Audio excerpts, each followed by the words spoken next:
Nice Rayalaseema style బొరుగులు ఉగ్గాని మా రాయలసీమలో చాలా ఫేమస్.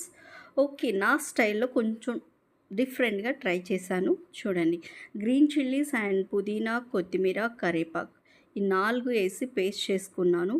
ఓకే, ఒక ఆనియన్ కట్ చేసుకొని కొంచెం లైట్ గోల్డెన్ కలర్ వచ్చే వరకు ఫ్రై చేసుకున్న తర్వాత ప్లస్ ఇది పేస్ట్ వేసి కొంచెం గార్లిక్ జింజర్ పేస్ట్ వేసి బాగా ఇట్లా ఆయిల్లో ఫ్రై చేసుకోవాలి, కొంచెం పచ్చివాసన పోయే వరకు. అలాగే బొరుగులు వాటర్లో ఇలా సోక్ చేసుకొని వాటర్ని పిండేసేసుకొని ఇలా పెట్టేసుకోవాలి. అలాగే ఈ పేస్ట్ చాలామంది పిల్లలు కరివేపాకు ఇలా కొత్తిమీర కనిపిస్తే తినరు, ఇష్టపడరు కాబట్టి సో నేను ఈ టెక్నిక్ యూస్ చేశాను ఇక్కడ.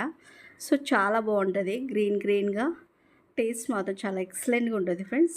మీకు నచ్చితే మీరు ఈ విధంగా ట్రై చేయండి. చాలా అంటే చాలా హెల్దీ. పుదీనా అండ్ కరివేపాకు ఇవన్నీ హెయిర్కి, స్కిన్కి చాలా మంచిది కాబట్టి. సో నేను ఇక్కడ పల్లీలు అండ్ నువ్వులు డ్రై రోస్ట్ చేసుకొని పౌడర్ చేసుకొని యాడ్ చేసుకున్నాను. నచ్చితే లైక్, షేర్, సబ్స్క్రైబ్.